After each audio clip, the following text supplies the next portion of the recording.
Raising the Bets is brought to you by the StarQuest Production Network and is made possible by our many generous patrons. If you'd like to support the podcast, please visit sqpn.com/give.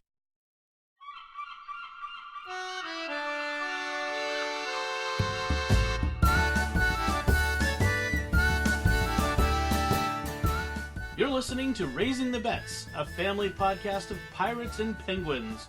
We're a Catholic couple raising 5 kids outside of Boston.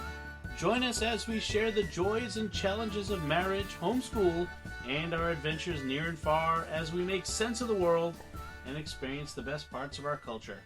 I'm Dom Bettinelli. And I'm Melanie Bettinelli. And welcome back to Raising the Bets. It seems like we were just sitting here doing this. Yes, just like the other day. I think of like couples who've been doing this for like a decade, like Mac and Catherine Barron, or Greg and Jennifer Willits. Like they've literally been like doing podcasts for more than a decade, and it's amazing to me that over that time. But I don't think I can ever run out of things to talk about. This is the foundation of our relationship. Pretty much this. I married you because you were like the one guy I've met who I would never run out of things to talk about. She married me for my looks, and yeah, right. It's because I could talk. I think you found an Italian. So what's going on? What are we doing? What have we done? We're in the doldrums of winter, folks. We haven't even had a good snowstorm to talk about. No, it's been boring. Although, as we record this is the 5th anniversary of the beginning of the winter from hell. I thought that was a few days ago. No, today is it took place over 3 days. The snow fell over the course of 3 days. So this was the middle day, the middle day. It was the 26th, 27th, 28th, and we got 2 to 3 feet of snow. I forget exactly. The maps I saw today said 2 to 3 feet, and we would get snow nearly every Monday, like a foot to 2 feet every Monday through February. It was crazy. It was nuts. And I forgot this. It was the first storm that broke the snowblower. Yes. Like, when you have 2 to 3 feet of snow at the end of your driveway, hard packed we talked about this, the whole end of the driveway thing, without a snowblower, that's heart attack snow. I mean, that was, that winter nearly broke me. Like, physically, emotionally, spiritually, mentally. Yeah, pretty much. By the end of it, I was like, I'm done. I'm just going to drive somewhere else. 5 years ago. I'm still suffering the after effects of it. Post-traumatic stress. Not to minimize anyone's real post-traumatic stress, but that was a bad winter. I never want to have another winter like that. So I'm not sad that we haven't got much snow. I'm a little sad. I know, you're from Texas though, so it's a thing. You know, I get it. I mean, there's still a small part of me, that childlike glee that wasn't completely crushed and killed by that winter, where I still hear, when I hear like, oh, we're getting a foot. I'm like, oh, that's the part. Snow day! Yeah, it's snow day, yay! Not that I sit here at the desk every day, so I don't get a day off. But it's like that small part that goes, yay! And then that other part that goes, you're going to have to shovel that, right? But as the kids are getting older, they're helping, so that's good. All right, let's talk. So, no snow. Let's talk about what we've been doing. All right, okay, folks. Buckle up, because this is going to be riveting podcasting. We're going to tell you about when we cleaned out the lint pipes for the dryer. No, seriously. You think we're kidding? I'm not kidding, but I think it's actually kind of funny. So, this house, when we bought this house, it had been renovated between the last owner and us. Somebody flipped it. Somebody bought it, renovated, yes. Flipped it. And they did not flip, like they did not pour a lot of money into the renovations when they flipped this house. It was not an expensive house. It was actually a lesser expensive house than ones we'd looked at. It was good. That's how we could afford it. And they used cheap carpeting, cheap paint, like the sort of paint whereas if you try to wash the wall, the paint comes off. The paint was horrible. It's awful. Water-soluble paint. Yeah. We repainted most of it, I think. There's still a few walls where we haven't done the office or the pantry yet. Okay, those are still the original, but we haven't had occasion to worry about that too much. The floor, the press, what is it? The wooden floor? It's not real wood. It's the press board. The faux wood floor. Faux wood floor that slid around like one of those puzzle pieces. The ones where you slide the little tiles and try to get, move the blank space. Yeah, we had the blank space. We replaced that a few years ago. I got my brother to do that. What other things? All of the now one of the things that bugged me was that all of the outlets are upside down. I don't even notice that anymore. Yeah, well, someone told me no, that's what you do when you renovate. You put the outlets in upside down. It's an indicator that they're renovation outlets. I'm like, why does it even matter? But apparently it's a thing. I had been flipping them back around as I had need to over the years. Okay. Because certain plugs, the outlet is shaped so that the cord bends like an L and falls down. Right. And so if it has to go up, the cord is like pulling it out of the wall. Yeah. That's so bad. Anyway. But one of the big things was the placement of the washer and the dryer. And the washer and the dryer are at opposite ends of the laundry room. Right, because originally it had a garage with the washer dryer connections in the garage. Yes. Obviously. And then the garage had been renovated into a bedroom. Yes, half of the garage. Half the garage. And then quarters of the garage. Right. And then the small section of the garage had been made into a laundry room, which was carpeted. This is really, really not smart. Yeah. But so they stuck the washing machine into the side that was closest to the kitchen because it drains. Because the water's over there. Right. Yeah, that's where the water intake is. Right. But also, it drains into the kitchen sink drain. Yeah. Which, I don't know how or whether it ever passed inspection, but that's a big no-no, apparently, which we found out once. Oh, yeah, because the pipes underneath the kitchen is just like this horrible... Under the sink? Yeah. Under the sink, or like this horrible kludge of like things PVC just... piping. It's horrible. We had a plumber see it once, and he just said, I know nothing. I see nothing. I am going to fix whatever's here and move on. Because it would be a mess to fix it. I'm not even going to get into what's going on in the bathroom. Because, it's a whole other story. And then the dryer is on the other side of the room for some reason. Oh, because that's where the electrical panel is, and they didn't want to run the electrical for the circuit, probably too far, I guess. And so when you have a dryer, the lint outlet, the air outlet, is supposed to go out directly out the wall behind the dryer, right? And it's supposed to be fairly short and end in a little housing with a flapper so that animals can't get in. That's you definitely don't want that happening. And weather, it's protected from the weather. But you also don't want it to, fill full of lint because, fire. Well, what these geniuses did was that they on the outside of the house behind where the dryer is, there's a little lean-to shed thingy. It's storage space. It's because we don't have any storage space in this house, so it's a very little storage space. And so you can't vent into the storage space. So the vent pipe comes out of the wall. Into the storage space. Turns right. Heads toward the wall of the storage space. And then kind of jogs a little to the left. There's a couple of jogs in it because there's a support right there. So you have to jog a little bit. I don't know what they were thinking. But it's terrible because that means that all these corners will catch lint and it will fill full lint. And so we've been worried for years about what's building up in there. It's really dangerous. Right. So yeah, and the dryer has been like not happy with me recently. So I started with I just got to take the lint screen frame off so I can pull it all the way out and clean all the stuff that's fallen like out of the lint screen and into the bottom part of the dryer. Right. So I did that, and there was a lot. So that was good. There was a lot of lint in there, and I pulled a whole bunch out. I had to like take off my watch and stick my hand in there. I probably should have got a small child to do it. There was a bunny in there. And to make matters worse, our vacuum cleaner hose wouldn't fit down into there because it was too big, and so I'm like wrestling with trying to get the vacuum cleaner down into the lint slot thing, and it was kind of a mess.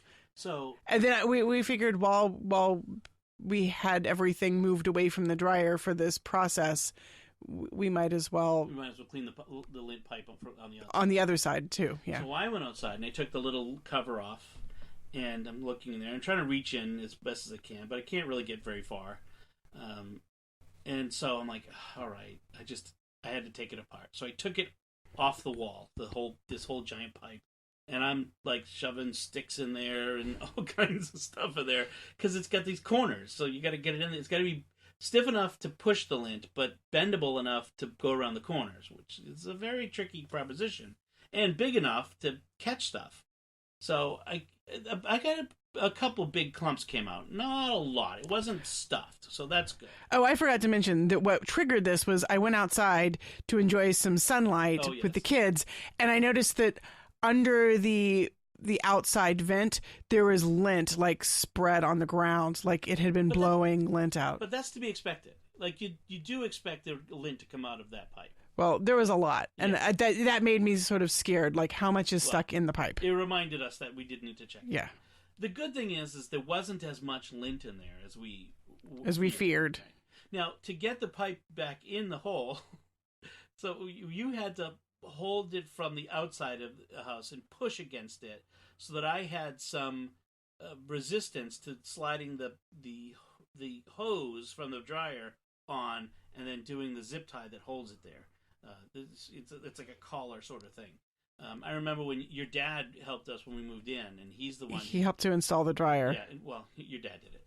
And I stood next to him looking like I wanted to help, but there was no opportunity for me to help. But if I'd gone outside, and it would take him a long time. If I'd gone outside and done what you'd done and pushed against it from the other side, it would have been a whole lot easier for him. But I didn't know that at the time. So right. Now the thing that's kind of frustrating is that this dryer is on the way out. It really is on the way out. It squeaks. It's got a gap between the drum and the side of the dryer so that clothes get caught in. Yeah, like socks and underwear and stuff get caught. So you open up the dryer and there's always a pennant hanging there. It's horrible. So usually one of the kids' underwear. And yeah, it makes this horrible squeaking noise because the balance is now bent and out of balance. It's not really cleaning very well. So I'm going to have to get a new dryer at some point. I looked up on the Wirecutter, my favorite website for reviewing products, and their pick is a Maytag. What is the one that we've got? I think it's a Maytag or Whirlpool or something. I mean, because we replaced the washer that we got at the same time as the dryer some years ago. Yeah, several years ago. So the washer is much newer than the dryer. I suppose that's to be expected. 10 years old. 10 years is a long time for any appliance these It's days. More than 10 years. It's at least 11 years. So 12 years almost. Yeah, 11 years because November. It'll be 12 years in November. November 2008. Yeah. 12 years in November. Wow. So it's just over 11 years. So that's a long time. We've gotten a lot of use out of that. So $600 later, we're going to have another a dryer. I think something. It's like 600 something. This is the thing is we bought all these appliances at the same time, and they're all going to go at the same time. The refrigerator, the dryer, the washing machine, dishwasher. Once the dryer gets replaced, I think we'll go all set. The washing machine, I mean the dishwasher, is a little iffy at the moment. But the dishwasher is actually newer. It is, but it's like 5 years old at this point. That's about as long as the previous dishwasher lasted. I suppose. We do a lot of dishes. 7 people. So, but I still, God bless those. I would use the Southern expression, bless their heart, those renovators who sold us this house. Bless their hearts. Yes. All right, so let's move on to something else. So that was our Sunday. That was our Sunday afternoon. Was spent in the guts of lint. And but then I was concerned because I had promised on Saturday that on Sunday I was going to make muffins because 2 of our children primarily eat muffins for breakfast. That's all they'll eat. Right. So I spent so much time on the dryer and then vacuuming up the laundry room was a mess and it needed to be cleaned and decluttered and stuff. So it was a project. And then I looked at the clock and I said, I've got to make dinner and muffins and I've got about 2 hours to do it in. And the kids were begging to watch Star Wars. And so I said, if I get the muffins in the oven in 20 minutes, y'all can watch Star Wars. Which meant they had to help.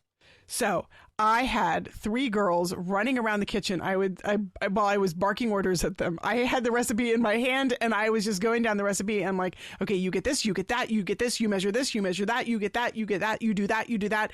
She was Gordon Ramsay in them. It was awesome. Calling them donkeys.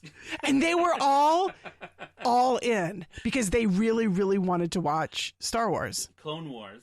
The animated series Clone Wars Right. and the animated series Rebels. Yeah. They really, really wanted to watch it. They'd been Bella had been almost in tears, like, because I had said she couldn't watch it. And I'm like, okay, I will change my mind on this if you help.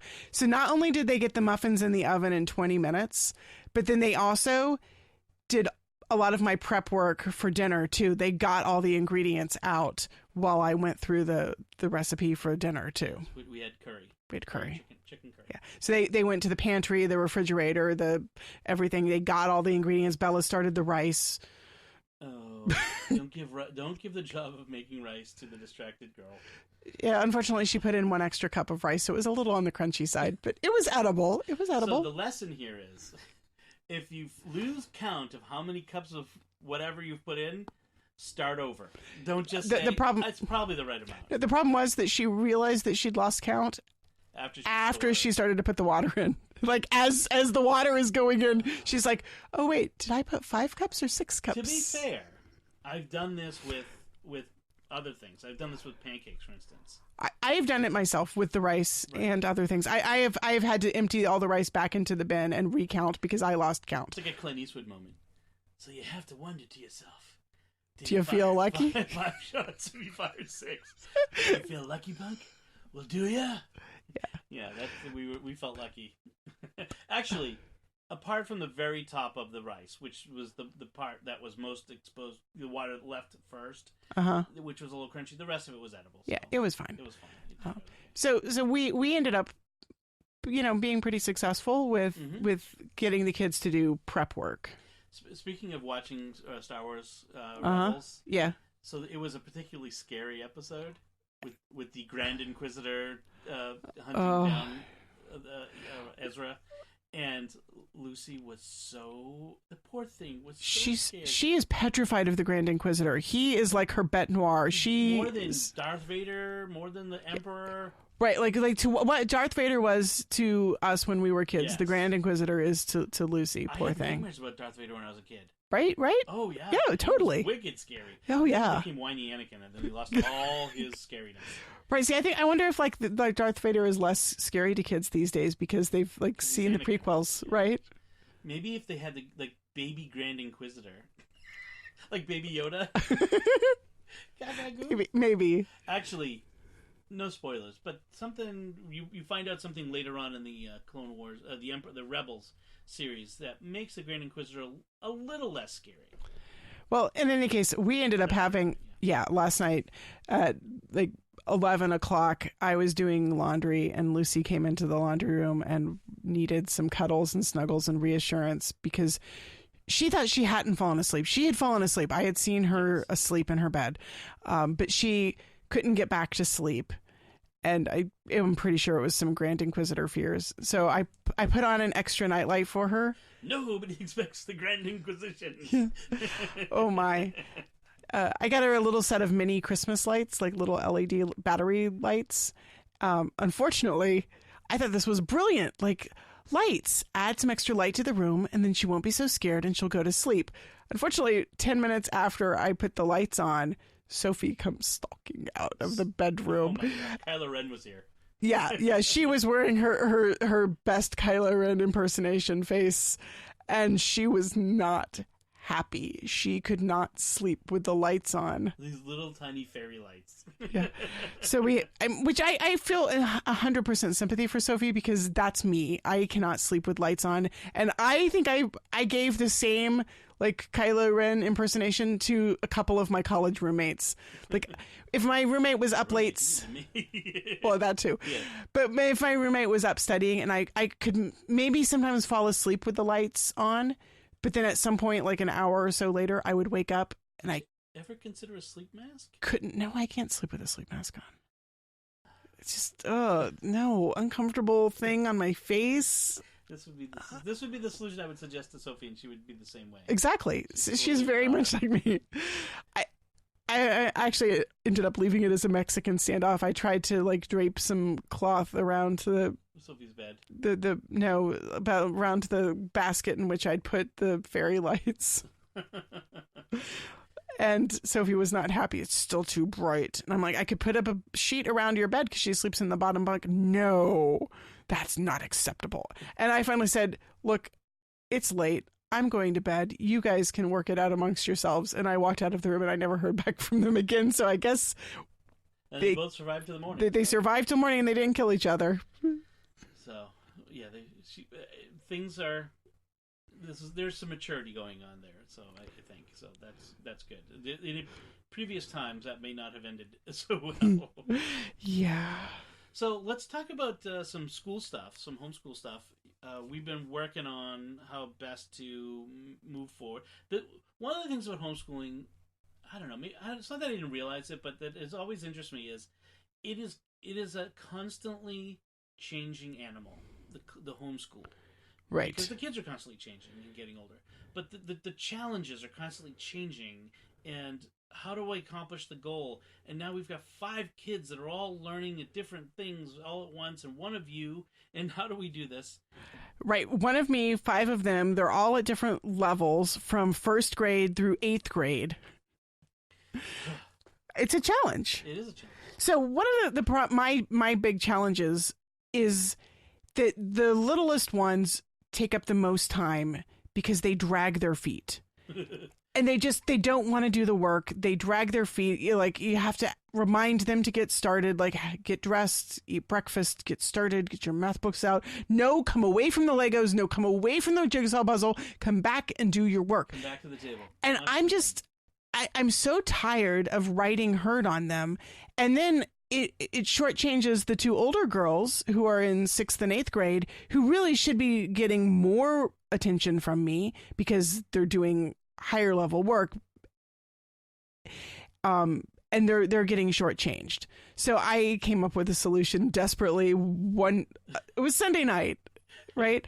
We're laying in bed, we're talking, and I'm like, how am I going to solve this problem? I'm just so frustrated. I end up yelling at them all the time. And I feel bad, but I'm just really frustrated. And so I came up with a solution. I taped $1 bills. What if I bribed them? Bribe them. Yes. I like to think of it as, incentivizing. Give them economic positive reinforcement with a very short-term gain. Yes. So I taped $1 bills up on the whiteboard, and I said, if you get your schoolwork done by 10 o'clock, and I don't have to keep reminding you about what you're supposed to be doing, you can have this $1 bill. It's potentially $5 a day. $5 a week. Well, $5 a day for all of us. Oh, you mean for our expense? Our expense is potentially $5 a day, $25 a week, $100 a month. That's not chicken feed. I'm not sure that's a long-term sustainable. Right.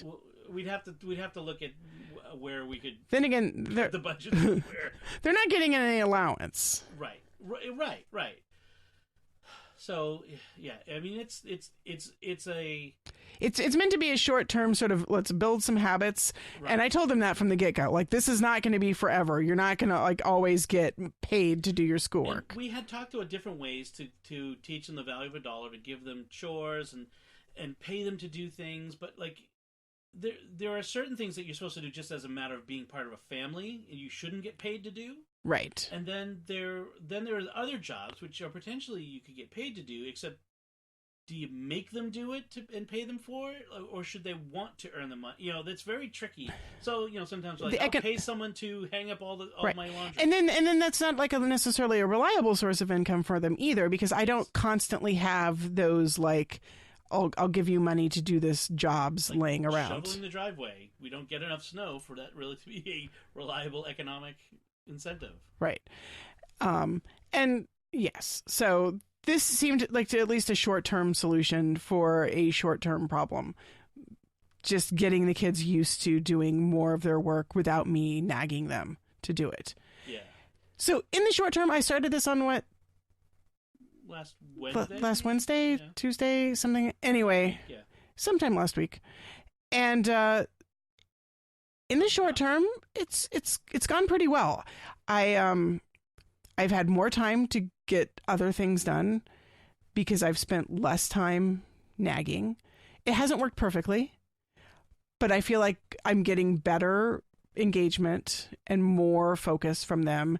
And I've also additionally delegated Sophie to do math with Lucy. Sophie particularly enjoys math. She's particularly adept at it. Right. And Sophie has the habit, we've probably mentioned this before, of getting up at 6 o'clock in the morning, eating breakfast, and doing her math before everybody else gets up.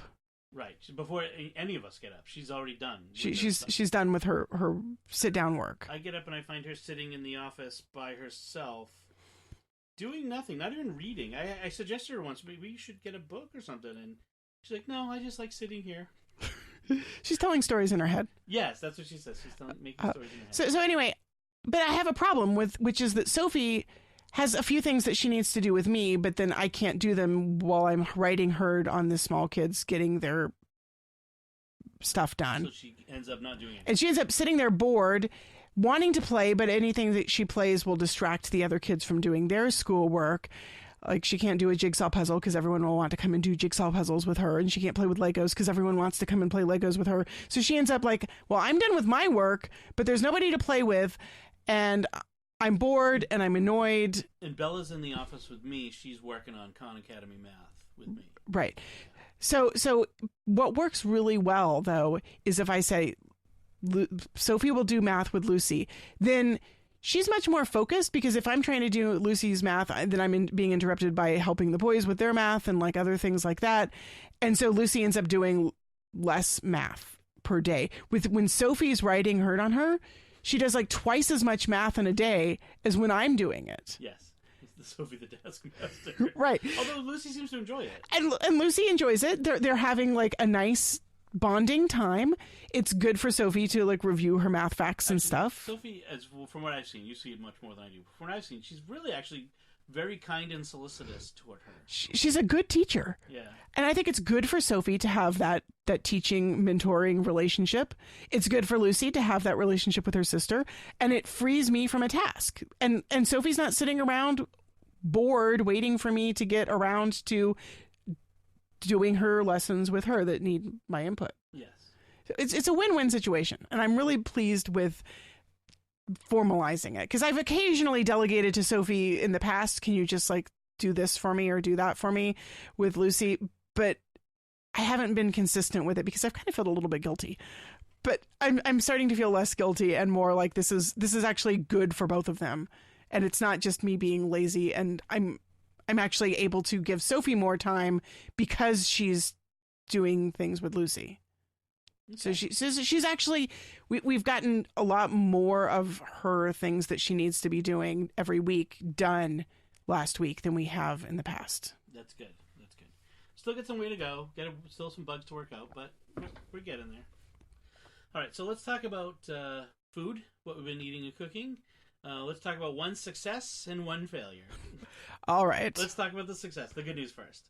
So last week you made a really nice dish, shrimp and mushrooms in a lemon cream sauce over linguine. It sounds fancy. It was fancy. It was.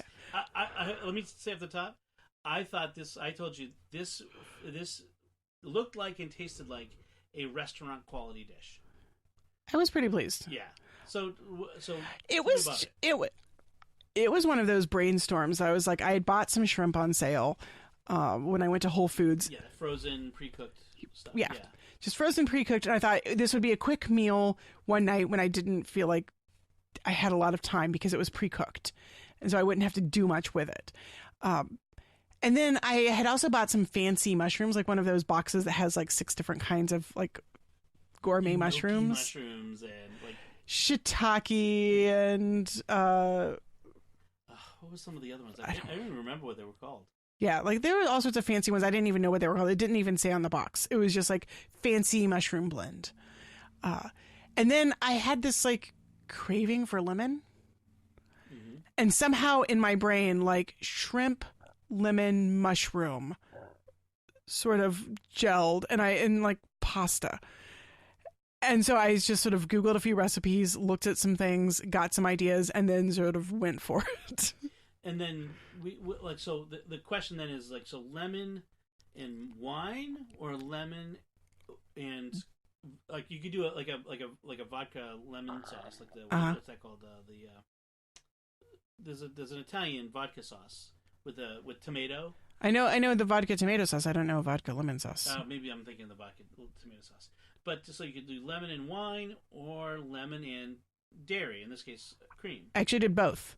There was wine in the sauce, and there was cream. It was a lemon cream sauce, but there was wine in it to add a little bit of sweetness. I really like that sweetness that wine adds, especially with mushrooms. Like, mushrooms really are happy with wine. Yes, and these were really like strongly flavored, not in the sense of like too powerful, but in the sense of you could taste the mushroom. Like, too often mushrooms in a strongly flavored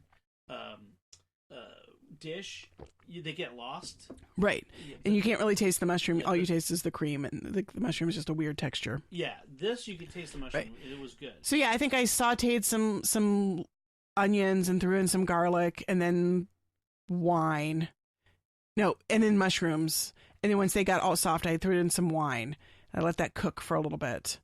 And then I threw in the lemon. Mm-hmm. And then I did the cream I did the cream first, and then I threw in the lemon at the very end. And I just like barely tossed the shrimp. Oh, and I had some baby spinach. That's what I was going to mention. And baby spinach and kale? Yeah, or was it just baby spinach? I think it was just baby spinach, but it was one of those box salad mixes. Right. And so I just feel getting, close to when we would have to use it or get rid of it. Right. So I just threw some handfuls of the baby spinach in there, which added like a nice little bright green. Mm-hmm. And the whole dish and then I tossed it with the shrimp at the very end, because they were already cooked. If I could make one change, I would have waited to throw the spinach in later. So yeah. Because you know what happens with spinach? It gets cooked and it kind of wilts. And it got It would have been nice if it had been a little bit less wilty. Yeah. I would have thrown it like almost at the very end. But yeah. But the taste was really good, and it looked really good. The other thing is this is my big thing with shrimp dishes, is the tails. It's impossible to eat a dish with shrimp tails without, having to put your fingers all in the food. And when there's a sauce, it gets kind of messy. So I was helping you. I should have pulled the tails off of all the shrimp. Yeah. I was just like, I prefer them without the tails, but I did not have. I didn't have time to. This was a like quick. I don't have time meal. But it was a popular. I think most of the usual suspects liked it, right? Isabella and Sophia both liked it. Yeah. Anthony liked it. Anthony ate one serving, and then he ate plain pasta for the rest. Yeah. Ben stuck with plain pasta. Lucy couldn't. And ate some shrimp. Lucy had some. She had some plain shrimp. Plain shrimp and some I made her some rice noodles. Yeah, because she can't eat the lemon sauce. Yeah. Or the regular pasta. She can't eat the pasta. She can't eat the cream. I didn't even bother to try to adapt a lemon sauce that she could eat, because it made her a separate dish. She was happy with peel and eat shrimp. So that was our success. Yes. All right. Then there was tonight. Tonight was going to be taco night. Well, this is a mainstay for us. We have tacos all the time. Yeah. Basically, I waited until the last minute to even start and thinking about dinner tonight. It was just one of those days. But I was sure that there was something in the freezer. I wasn't sure what it was. I opened up the freezer and there's ground beef. And I'm like, well, everybody likes tacos. I'll have 100% meal. So I grabbed the ground beef, I defrosted it, I started browning it, and I threw in the taco spices, and I'm going to town. And then you asked me to come and make the salsa. I asked Dom to make the salsa, because we usually have fresh salsa. The kids aren't really big fans of jarred salsa. So the first snag was we were out of Rotel. So I've mentioned before, my salsa has diced tomatoes, fire roasted diced tomatoes, so two separate things. So like a big can of diced tomatoes, a smaller can of fire roasted tomatoes, and a can of Rotel, which is for Northerners. It's tomatoes. It's mixed with like jalapeno and some other things. It's sort of pre salsa. Right. You wouldn't really use it as salsa, but it's it's like sort of a base salsa. It provides a base set of flavors. I find it just adds a little punch to it. And you can use it for other things besides salsa. I mean, it's great for like bean dips and stuff. I don't know. Oh, and like in a queso dip would be great. Oh yeah, Rotel's awesome. I love it. Yeah, and you can find it in grocery stores everywhere now. It used to be just like only in Texas, but now it's everywhere. Or only in the South. Anyway, we're out of Rotel, and so okay. And I'm like, look, it'll be fine. Yeah, so it'll be okay. It's I just fine. Grabbed a second can of the fire roasted, and the can of the diced tomatoes. Then I go to gather the other ingredients. I get the red onion. I get the garlic. I get the jalapeno. I get the lime. Where's the cilantro? I knew there was cilantro in here a few days ago. I used it all for the curry. And used it all in the curry. But you thought there was... I thought there was another package in there, and there wasn't. The parsley that I got the other day for the beef stew. I thought that there had been no parsley left, and I thought that the parsley was cilantro. That's the bane of the cilantro parsley mix up. So salsa without cilantro. I'm just like I cannot do this. There are people who refuse to eat salsa with cilantro. I know. Like they think that cilantro is an abomination. I get it. I get that there are people like that out there. There's also people who put vegetables in their lasagna. Still doesn't mean I'm gonna make it that way. But I was like you said. Oh, I finally like just do it and it'll be fine. It's good enough.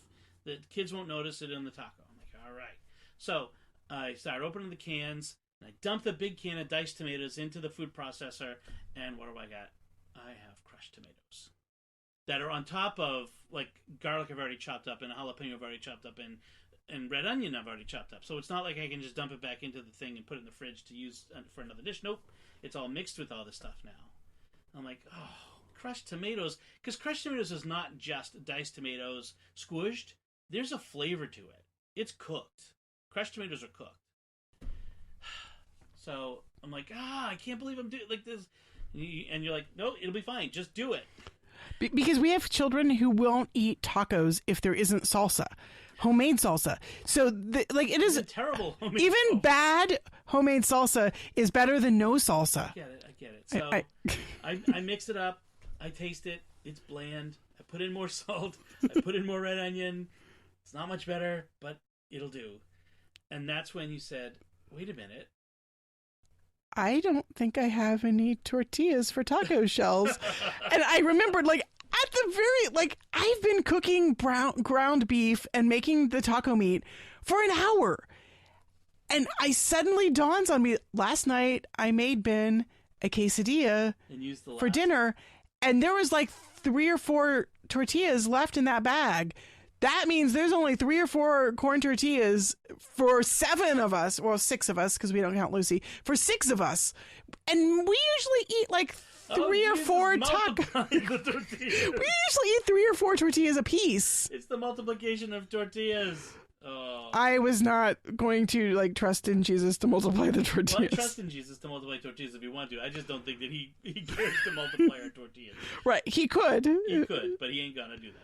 Well, actually, it'd be kind of cool if we went out there now and there was tortillas in the fridge. That would be cool. I mean, I would tell you all about it. If I were a greater saint, that would be something I could count on. Holier woman. I am not holy enough to multiply tortillas. I'm just not. So now what do we do? So we decided that we put the beef, the ground beef, the taco meat in the fridge along with the bad salsa. Tomorrow I'll go to the grocery store. I'll buy some tortillas and cilantro. We'll have tacos Tuesday. Tacos on Tuesday. That must be a sign. And we ordered pizza. Yeah. So just so you know, because we're always talking about all these amazing dishes that get whipped up around. We only talk about the amazing ones. We don't talk about the other 5 days of the week or 7 days of the week, 6 days of the week. Here about our failures along with our successes. So that was dinner tonight. We had pizza at our usual pizza place, which wasn't even that good tonight. I mean, the pizza was okay, but I think they overcooked at least one of the pizzas. Anyway, so let's talk about what we've been watching. Or listening to in your case. Let's go with your pick, what you've been listening to first. All right. So one of my Facebook friends tagged me this week, and said, you got to check this out. He tagged several people, but he tagged me. I was really flattered because I love it when people like think of me and say, you in particular will like this. It's nice to be thought of. Mm-hmm. So it's a podcast called How Does Music Do That? Did I get the title right? I think that was it. I'm not sure. I tried to look it up in iTunes and it wasn't right. There will definitely be a link in the show notes, but let me while you talk about it, I'm going to look it up. How Music Does That. That's what it is. How Music Does That. So it's a one-man podcast. The episodes are somewhere between like 10 and 20 minutes long, the ones I've listened to. So not like us. Right, not super long. So the guy his name is Dale McGowan, and he's a music professor, but he also has a degree in anthropology. Physical anthropology. Physical anthropology. So like the biological end of anthropology, not the evolution and stuff. stuff. So anyway, his first episode was about cool. Like, what makes music cool, or what makes cool music? Right. And he's specifically talking about like, sort of jazzy, sort of cool, like that sort of idea. And he went into like the biomechanisms of the cerebellum keeping time, and it was great. I was totally hooked. We're talking about music. We're talking about how brains work. I'm all in. And we've listened to 7 episodes now. So my favorite so far was the second episode that he did, called "The Strange DNA of a Surf Song."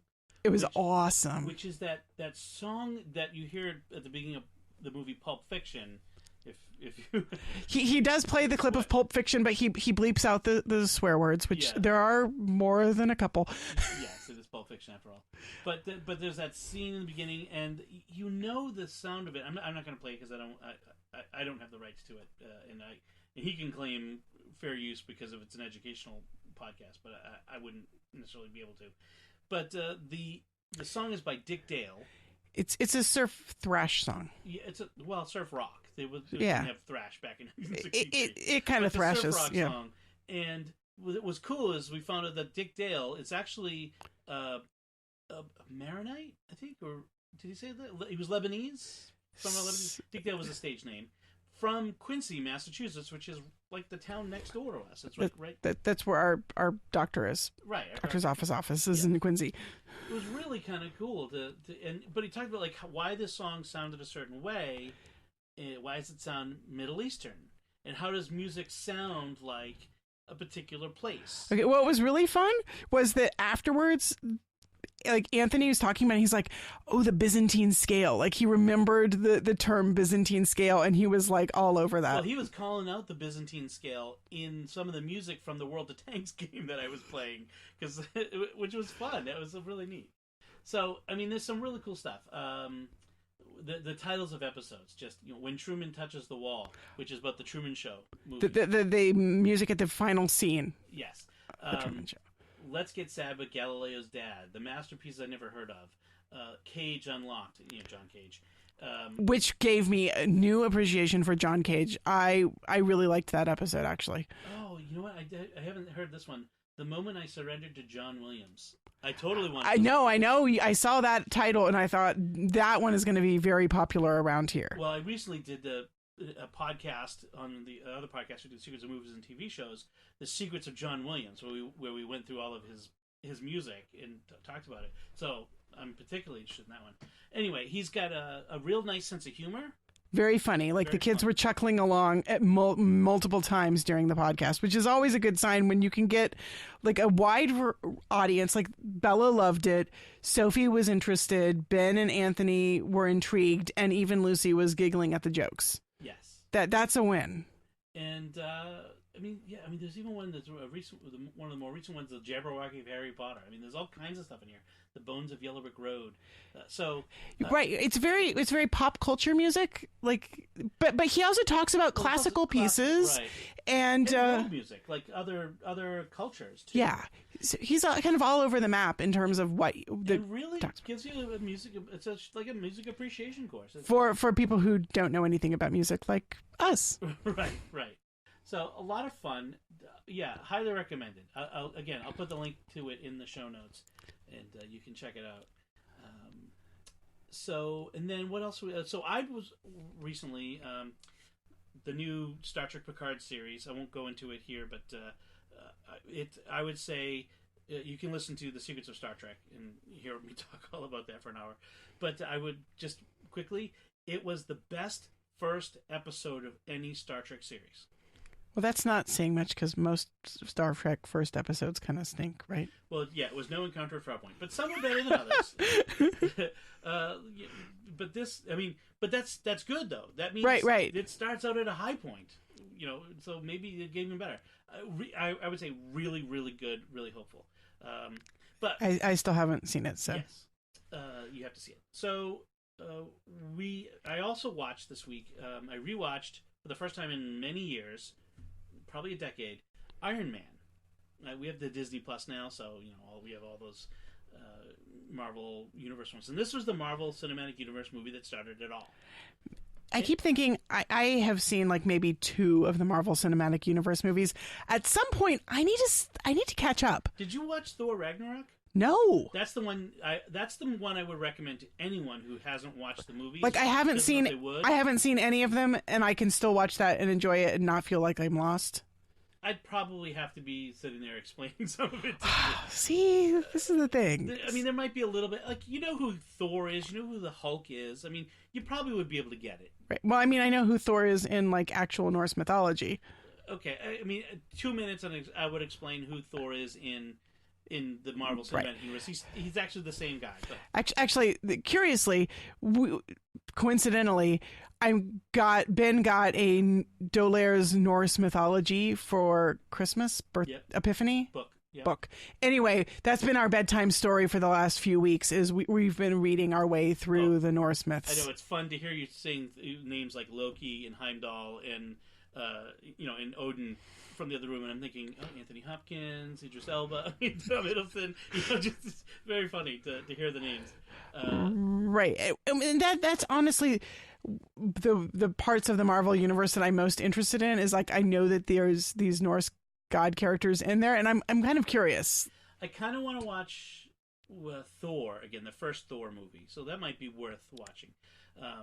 Thor Ragnarok might be the best of all the Marvel Cinematic Universe movies and the most accessible. Taika Waititi was the director. It's really funny. Got a good sense of humor. So that's after the Thor was the first one, and then yes, it was the third Thor movie. The third Thor movie. Third Thor. That's a lot of Thor. Well, I'm sorry, but that's how many there was. Oh man, you just walked into that one. Anyway, I was watching Iron Man, and I was really kind of surprised at how much smaller that movie seemed in the grand scheme of things. Being the first Marvel movie, it wasn't at the time it was a big spectacle movie, but it was just another big superhero movie. The Marvel movies now are big. They're grand in scale. They're grand in the action, and this one was much smaller. I mean, you don't even see the real Iron Man suit till halfway through the movie. It's not even there. It's very interesting, and it was an interesting to go back and watch it. I'm kind of curious. Maybe I'm gonna maybe watch some more of the other Marvel movies from the early days. Maybe I'll join you. Okay, all right. We'll see. And then the other thing I wanted to mention was the TV show The Good Place, which I have only seen like 1 or 2 episodes of, and I'm really hesitant. Well, you'd have to watch it from the beginning because each episode is literally labeled Chapter 50, Chapter 51. I mean, it's a progressive story. You just have to, you have to, and there's twists in it that you don't want to ruin by watching the end. So there's a bit of spoiler in this, a little bit. So if you really don't want to be spoiled by this, the series is ending, and I watched the second to last episode, and I wanted to talk about it, but I don't want to spoil for anybody. So skip ahead like 3 minutes or 4 or 5 minutes, and if you don't want to be spoiled, I'll try to avoid too many spoilers. But one of the things that came up is the Good Place's idea of heaven, and what the premise is: these people die and they go to the good place. That's what they call it, heaven. and then there's a bad place where there are devils and demons who torment the sinners. Or they don't call them sinners, but torment the bad people. And in this life, everything you do has a point score attached to it. You do a good deed, you get points. You do a bad thing, points taken off. And at the end of your life, you measure up whether you have enough points to get into heaven. It's the gamification of the afterlife. Yeah, this is why I do not really... Right. Yeah. Now, it's worth... That said, as wrong as that is, there's actually a good point to it. And there's a lot of real philosophy in this. This is the most philosophical TV show I've ever watched, and it's hysterical. So I gotta give it credit for that. So the perception of heaven, they have this, these characters end up getting into heaven, into the good place. And what they find there is no God in this heaven. And what they find there is that there's all these people there who they get every single thing they ever wanted. At any moment, they have everything that they desire is available instantaneously. And they're all like happiness zombies, they call them. They're just blah. They turn to mush. Their brain turns to mush. There's no anticipation. There's no striving. There's just, whatever. I'm bored of everything, because this is what infinity is like. And they come to the conclusion that what makes life worth living, this life, mortal life, is the idea that we could die, and so you have to live life now before death takes you. That grab onto life and carpe diem. Yeah, and that's what the enjoyment of life comes from, is that idea that it could be taken away. And so they come up with this idea of creating this oblivion door where anyone who wants to, who's tired of the afterlife, who's tired of eternity, can just go through this door and they will cease to exist. Period. Gone. Never coming back. Just cease. Annihilated. And no one has to go. There's no time limit. It's just there. It's an option. It's a choice. It's right. And just the availability of that choice, of that option, gives people enjoyment in heaven again. And I thought, how strange that is. How strange this idea that heaven would be boring. And then I realized it's because this is a heaven without God. Well, I've seen that premise before, that not so much that heaven is boring, but that eternal life on this earth would be boring. Like living forever, just never dying. Right. Eventually you'd get bored, ennui, especially if everybody just lived forever and ever and ever. There was no, eventually you'd run out of... Think of spending eternity with your Facebook feed. Right. It would just be boring. Now I'm not 100% sure I buy it, but I've definitely encountered that as a sort of thought problem. Well, and I think what the problem is what they're lacking is you can't get bored of God. Like a heaven without God, yes, would be that way. What makes eternity worth living is infinite love. You can't get bored of infinite love, an infinite loving God. It just doesn't get boring. So it's kind of interesting. It's interesting to see people grapple with this from a secular viewpoint, this idea of eternal life. This is a non-religious exploration of what it means to have an afterlife and to have morality, because there's a good place and a bad place. The people who end up in the good place and people who end up in the bad place. So it's interesting to see that. If for nothing else, that makes it interesting. It's also a very funny show, so I really enjoyed it. This is the 5th season, I think. Anyway, so that's that. I think we should about wrap it up there. Okay. Yeah, sure. I think that's we're coming up on an hour, and that's about long enough for us to talk. So we do want to, before we head out, we want to take a moment to thank our patrons who make it possible for us to create Raising the Bets. Indeed. Daphne M, Tim G, Ramses. That's the name he or she put down. Ramses. I picture Yul Brynner, so just let's be clear. I do not. If you are not bald, Ramses, and you speak with this stentorian voice, I'm going to be a little disappointed. But thank you, Ramses, David W, and Daniel V. Their generous donations at sqpn.com/give make it possible for us to continue Raising the Bets and all the shows at StarQuest. You can join them by visiting sqpn.com patreon.com/give. So that's it from us. If you have any comments on anything we talked about, or you want to talk about anything else, let us know by commenting at sqpn.com/betts, BETTS, or the SQPN Facebook page at facebook.com/StarQuestMedia, or send an email to betts@sqpn.com. And of course, I'll put links to the podcast, How Music Does That podcast, and the other things that might have links in the show notes on sqpn.com. Be sure to subscribe if you haven't done so. Subscribe to the show in Apple Podcasts, Google Play, Stitcher, TuneIn, all the directories. We're everywhere we can be, including your favorite podcast app, or on the SQPN YouTube channel, where if you do subscribe there, make sure to hit the bell to get those notifications of new episodes. Until next time, I'm Dom Bettinelli. And I'm Melanie Bettinelli. Thank you for listening to Raising the Betts on StarQuest.